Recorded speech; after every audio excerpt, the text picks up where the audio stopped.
Why did you stop me? That is one of the most frequently asked questions when a person is stopped by the police. There is a violent confrontation between a police officer and a community member every hour in this country. This violence often stems from the lack of understanding and mistrust for the police. It is crucial that we educate our future leaders in the community about policing in order to promote positive interactions between the community and members of the police. Today we're joined by retired Long Beach Police Department Sergeant Jason Lehman, whose mission is to reduce violence between peace officers and the community through training provided by his organization called Why Did You Stop Me? The National Fraternal Order Police endorsed Jason's training organization, which aims to increase transparency in policing in an effort to eliminate these acts of violence. I'm Patrick Yoes, National President of Fraternal Order Police, and this is the Blue View. It's easy to stay in our comfort zones and talk to people who tell us what we want to hear.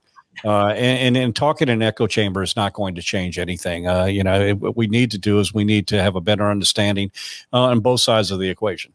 On all sides of the equation, and that's one thing that we don't do very well.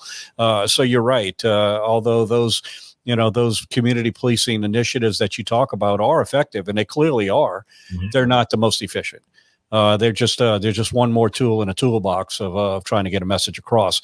At the end of the day, it really is all about the relationships we build around the services that we provide, and with the public as well. And we can't do that if all we do is talk to people who agree with us. So getting outside that comfort zone and having that discussion, which just as having that free communication, that transparency, that willingness to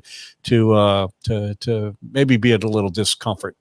Of trying to figure out the best path forward.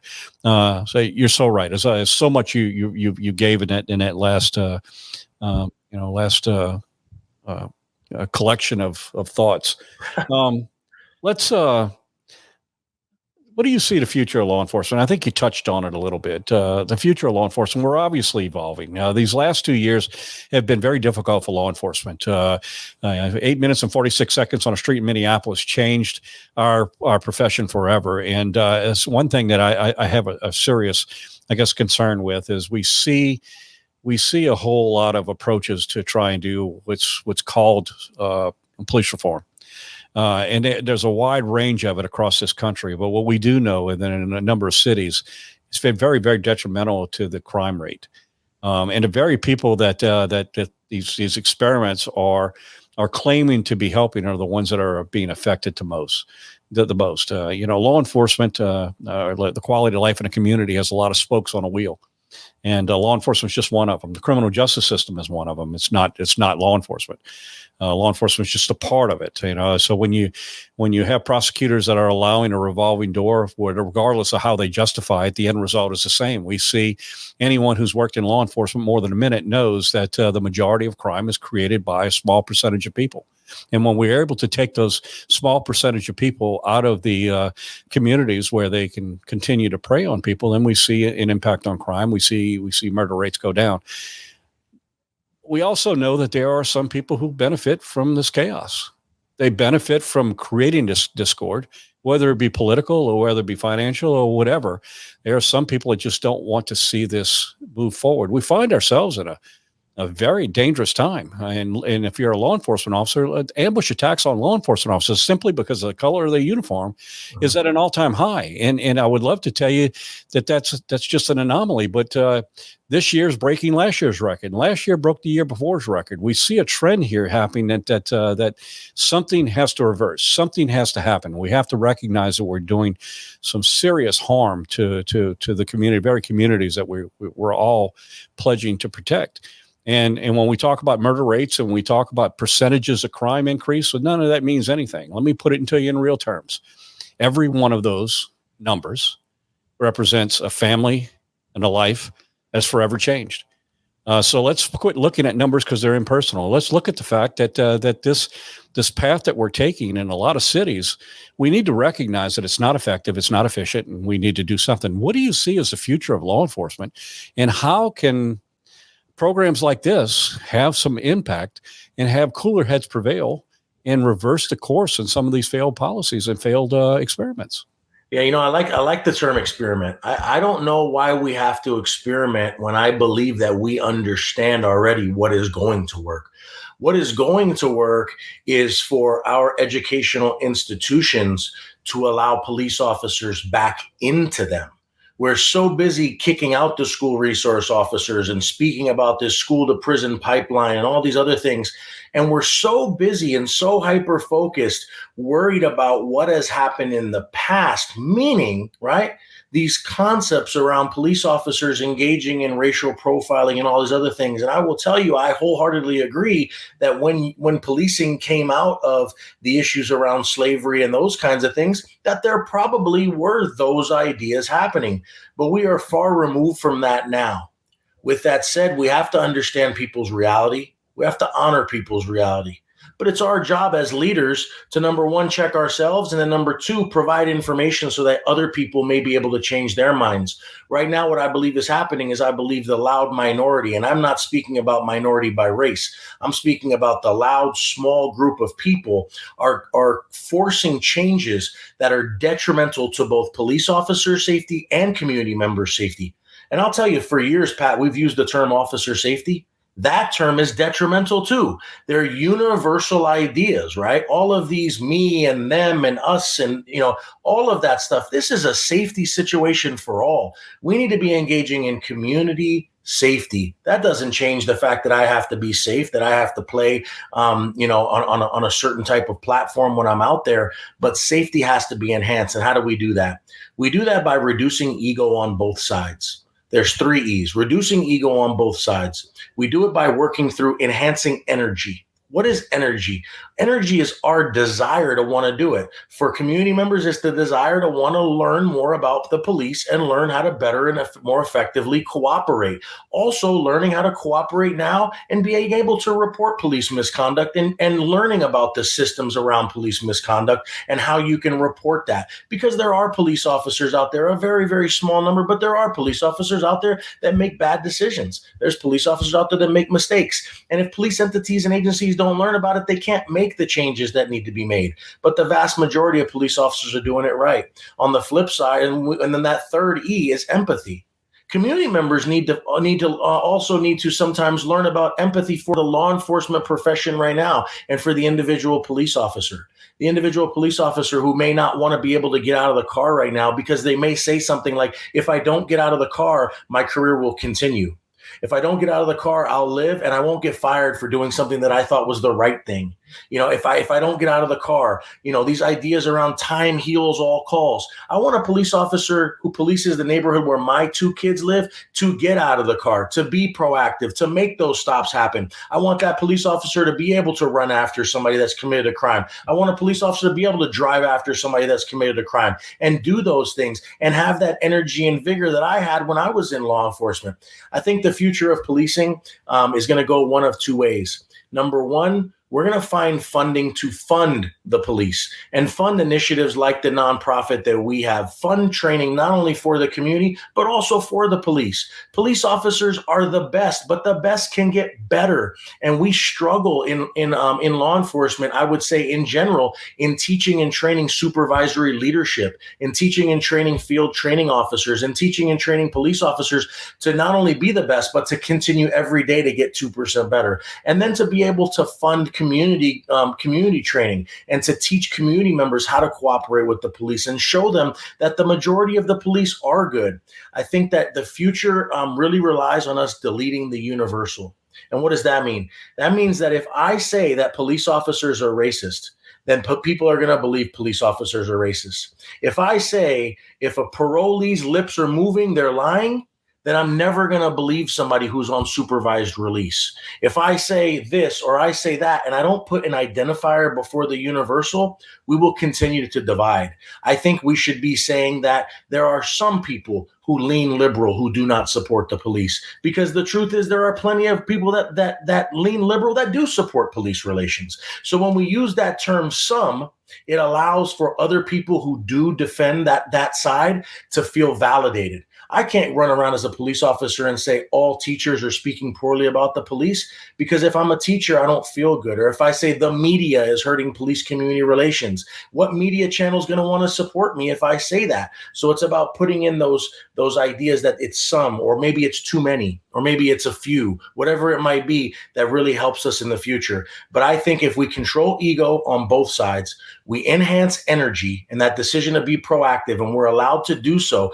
And that's through some of the reform. That's through positive reform, not negative reform.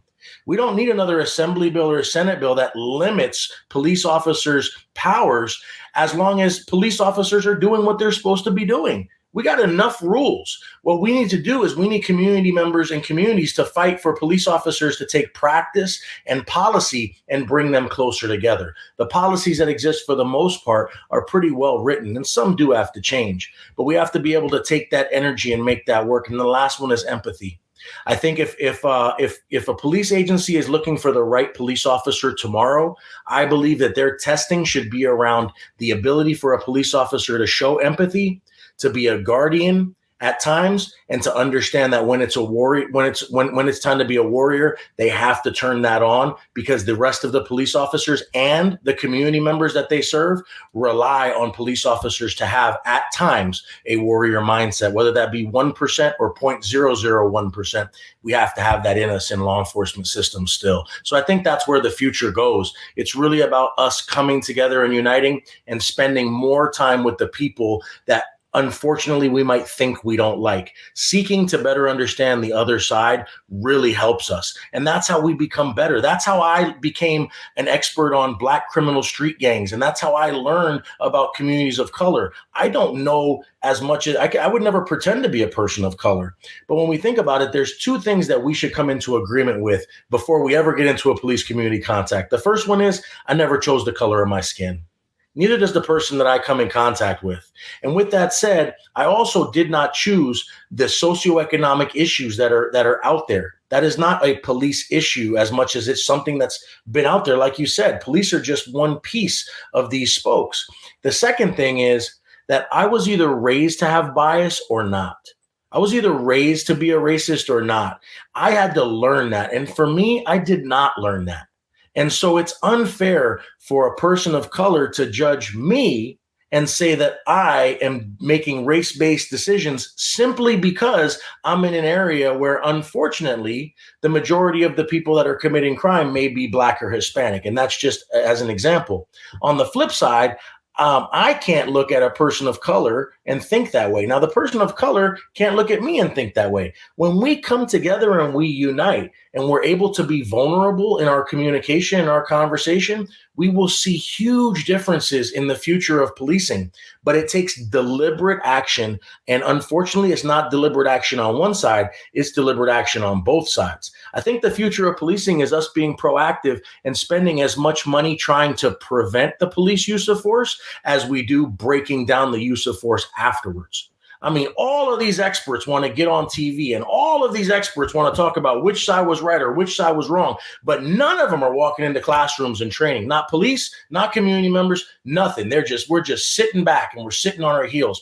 We got to be proactive. We got to go after. I'm a football guy. We got to get in there and we got to score touchdowns, and those touchdowns have to be for both teams. And that's really where I see the future going. Now, on the flip side, if that doesn't happen, this is going to become a very, very hard profession, even harder than it is right now. And like you said, I think the tide's turning, and it's going to keep going up and down for as long as we don't take the reins. It's going to continue to go up and down.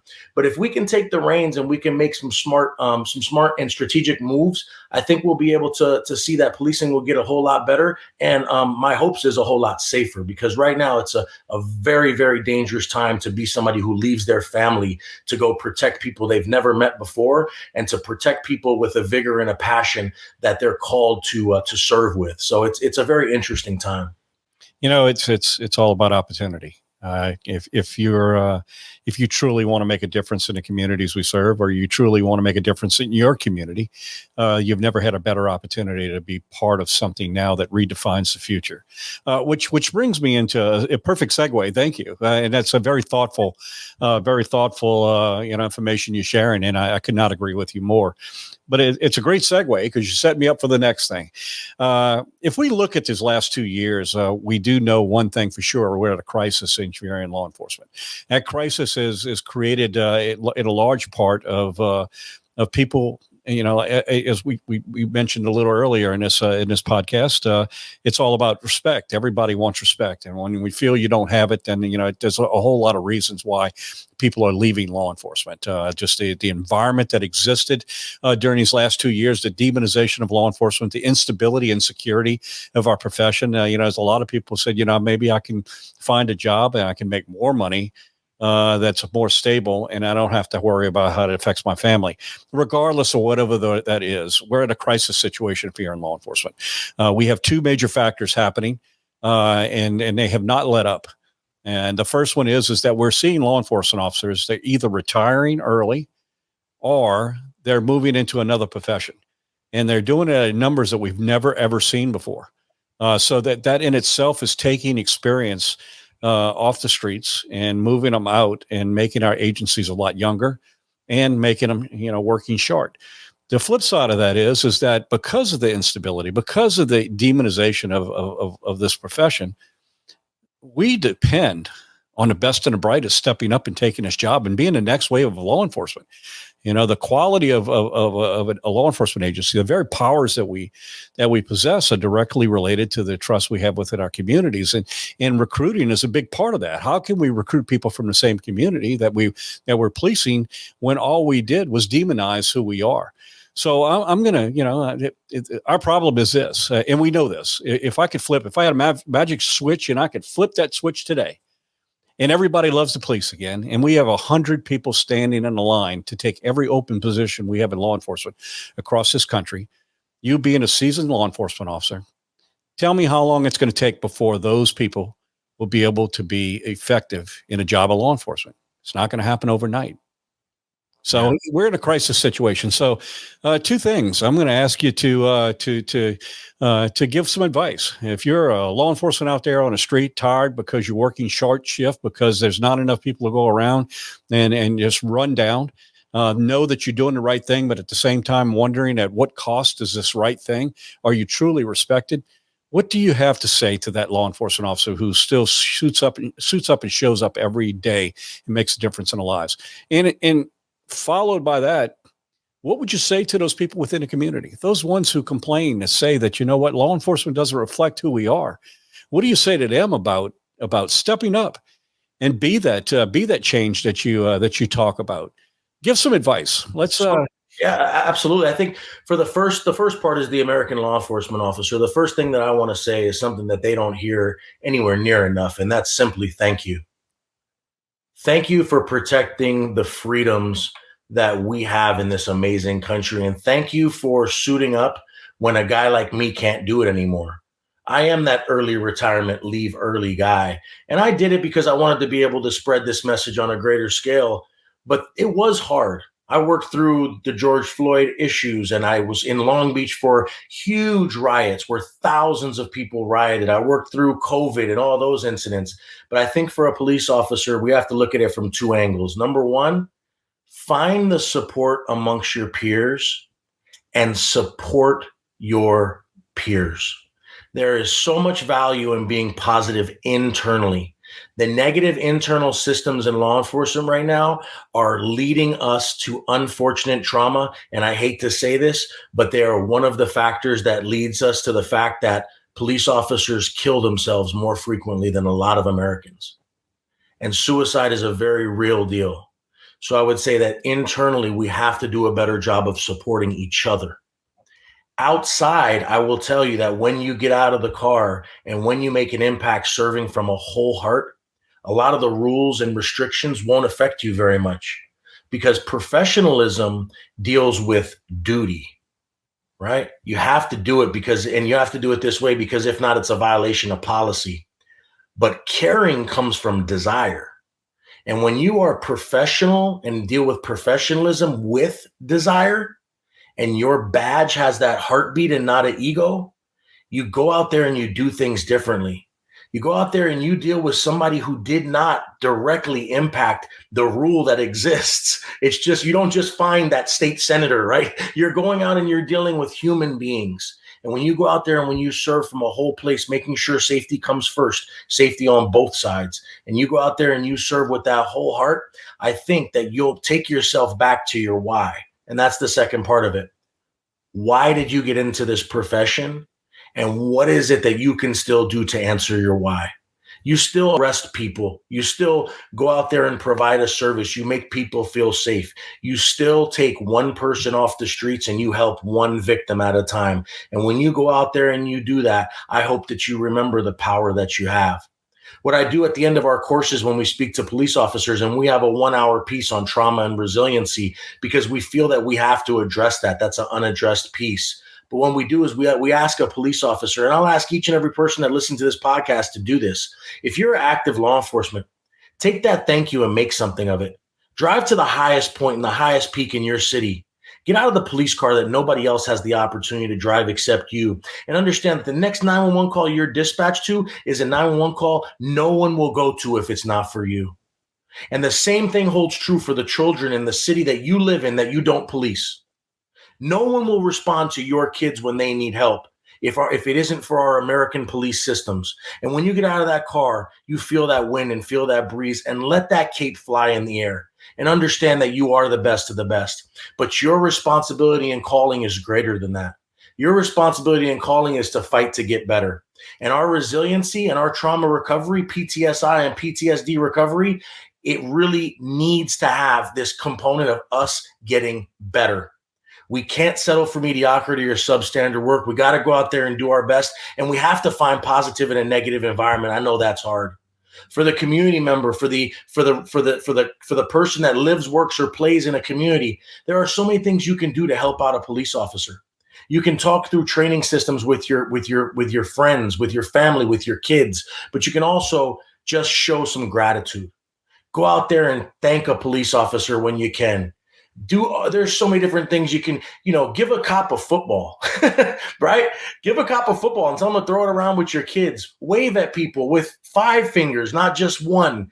Give commendations when police officers are doing it right. Go out there and say thank you and ask questions of police officers. Force police officers into an uncomfortable position just by asking them questions, but don't do it by screaming at them in the middle of a traffic stop. Find the right time and understand that things are very dynamic and very dangerous in this job, and give just a little bit of leeway and grace as police agencies work through the explanation and transparency process when violent acts do occur. It's not always as it seems, and we have to be able to take a step back and understand reduction of ego, controlling energy, and taking that empathetic approach. When we do that with both sides, we both better attain and better achieve our greatness. We work to get 2% better every day, and we're out there to be the leaders that we know we can be. Police officers don't just wear police uniforms. Anybody that's willing to stand between good and those making bad decisions, those are the police officers. You're the protectors of this community.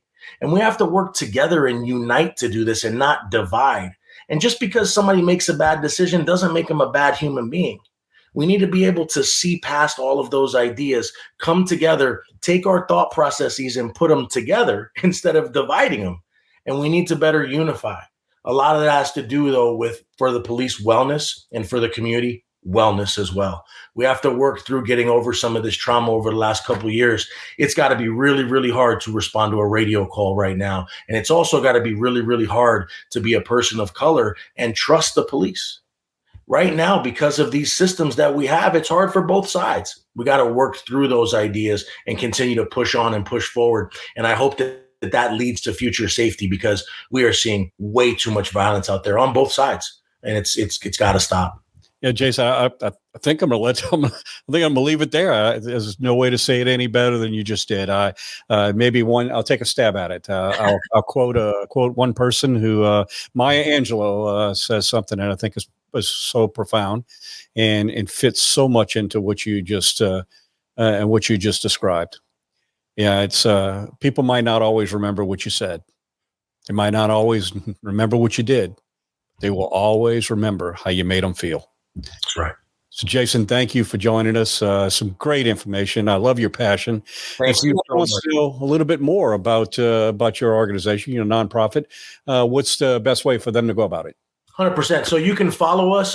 First of all, the website is www.WYSM.org. WYSM stands for the acronym of Why'd You Stop Me, WYSM. We are also on social media at Team WYSM, TEAMWYSM. My social is at Jason Lehman 64, JASONLEHMAN 64.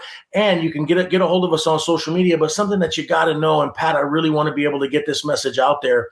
We will go anywhere in this country at pennies. If you have pennies to give us, we will come out there and we will help your agency or organization, both with the police and with the community, to bring a very, very in the middle approach. The only thing that hinders us from growing our message and going out there and making people feel empowered is people that are set to divide this entire country. If you think that only one side matters, you are set to divide this country.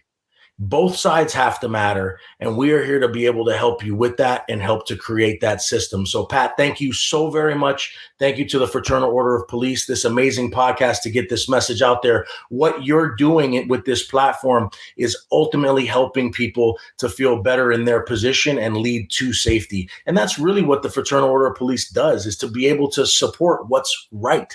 I'm so tired of hearing these negatives about police unions and all this other stuff.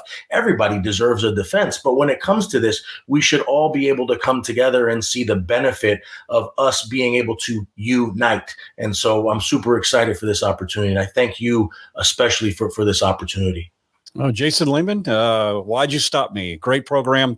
Thank you for all that you're doing and spreading the word and trying to build those bridges across this nation. Thank you. And to our viewers, thank you for tuning in to the Blue View, where we talk about the issues that are so vitally important to the men and women who suit up and show up in communities across this country every single day and make a difference in the lives of those they swore to serve.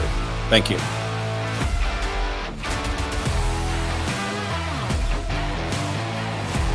Be sure to subscribe on Apple Podcasts, Spotify, or anywhere else you get your podcasts. To get the latest from the National FOP, make sure to follow us on Twitter and Facebook at GLFOP and on Instagram at FOP National. Thanks again. We'll see you next time.